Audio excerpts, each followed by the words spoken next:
In 1937, the company Saab was formed in Sweden. This was the first real aircraft industry in the country. The first aircraft Saab produced was the dive bomber Saab 17, designated the B-17. While the B-17 was being constructed, the Swedish Air Force also bought aircraft from the UK, the US, Germany and Italy. Because of the increasing tension in the world in the 1930s, the Air Force was reorganized and expanded. However, when war broke out in 1939, only 180 aircraft were available. When the Finnish Winter War broke out in November 1939, Sweden, despite the lack of own aircraft, decided to send 3 J-6 fighters, 3 S-6 Fokker CVE reconnaissance aircraft and 2 J-7 Bristol Bulldog fighters to strengthen the Finnish Air Force. In December, a volunteer Swedish squadron to help the Finns was formed. The Swedish government decided to send 5 B-4 Hawker Hart bombers and 12 J-8 Gloster Gladiator fighters to assist Finland. This was a third of the Swedish Air Force fighter aircraft strength at the time. When the squadron finished its service, it had lost 6 aircraft, and 3 pilots had been killed. 12 Soviet aircraft had been destroyed. In April 1940, Germany invaded Norway and Denmark. It seemed likely that Sweden was the next target. When Sweden initially refused to let German troops be transported through the country, German military action was expected. While the attack never came, the development of the Swedish Air Force was intensified to at least reach an acceptable level. On April 11, the rules of engagement for Swedish anti-aircraft batteries was changed. They were instructed to open fire without first firing any warning shots. The Air Force was instructed to avoid flying close to German naval forces. To strengthen the Air Force capacity, Sweden ordered 120 Seversky P-35 and 144 P-66 Vanguard aircraft from the United States. But after the invasion of Denmark and Norway, the US declared an embargo against exporting weapons to any nation other than Great Britain. Only about 10 Seversky P-35, designated J-9, were delivered in the autumn of 1940. Instead, the Air Force managed to get hold of a number of Fiat CR-42, designated J-11. The first batch of J-11s had been ordered by the Finnish Air Force, but failed to be delivered in time for the Soviet invasion. An additional 60 J-11s were ordered. In Malmö, in the south of Sweden, a new fighter wing was formed. The new fighter wing was supposed to be equipped with the ordered Vanguard fighters, but when they were not delivered, it had to make do with an insufficient number of older J-8 Gloster Gladiators. The war in Europe also stopped deliveries of Dutch Fokker GR-1s, as well as deliveries of aircraft ordered from France and Germany. The Swedish Air Force had to make do with what was available. The Italian Caproni CA-313 was ordered as a bomber and reconnaissance aircraft. They were delivered without engines, so they had to be fitted with engines in Sweden. The Caproni became very controversial in Sweden, since it was involved in a large number of crashes. The crashes were due to faulty construction, as well as misuse of the aircraft and problems with the engines. Another reason was poor quality fuel. The Air Force also bought Reggiane E-2000 fighters from Italy. This was an aircraft that the Italian Air Force did not want, but it was not a bad aircraft.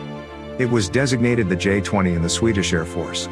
The J-20 was deployed to F-10, the new air wing formed in Malmö. It would make a huge contribution to guarding the Swedish neutrality during the war.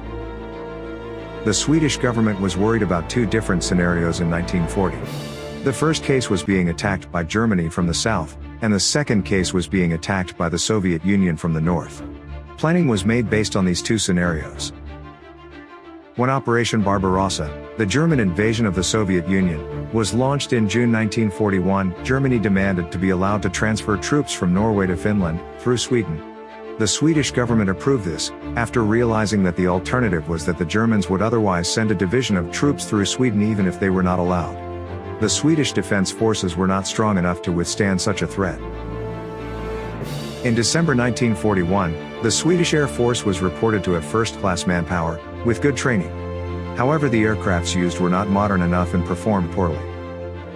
In 1941, the Air Force was growing. About 300 aircraft were available, and although efforts were made to guard the Swedish neutrality, there was not much power available to meet the threats. In February 1942, German troop concentrations along the Norwegian border worried the Swedish Central Command. The Air Force was put on high alert, but the concerns proved unfounded. In March 1942, the delayed first deliveries of the Swedish-built bomber and reconnaissance aircraft Saab 17 were made. During 1942, The capacity of the Swedish Air Force for the first time reached the strength to be able to effectively defend the country against any enemy. When the aircraft ordered from abroad could not be delivered, the decision was made to develop and produce a Swedish fighter aircraft. The result of this was the FFVS J-22, that proved to be an excellent fighter aircraft. The first deliveries were made in October 1943. At the same time, the development of the war in Europe decreased the threat against Sweden. In 1943, the Saab 21 flew for the first time, although it would not enter service until 1946 when the war was over. During 1944, the pressure against Sweden increased again. Several reconnaissance aircraft disappeared over the Baltic. More Allied and German aircraft entered Swedish airspace in the south of Sweden. In 1944 and 1945, some days up to 20 Allied aircraft would make emergency landings at F-10 in Malmö. This was usually planes that had been damaged during raids over Germany. In total, almost 350 aircraft landed in Sweden during the war. In March 1944, deliveries were made of the new Swedish Saab 18 bomber. This was a medium bomber, built to replace the obsolete B-3 Junkers Ju-86 bombers. In the final year of the war, Sweden tested different U.S. fighters on American bases in the UK. The Swedish Air Force was given a good deal on the P-47 Thunderbolt, but eventually decided on buying the P-51 Mustang. When the war ended, the Swedish Air Force had more than 800 combat-ready aircraft, including 15 fighter squadrons. In the following years the Swedish Air Force would continue to grow, and during the 1950s it was considered the fourth most powerful air force in the world.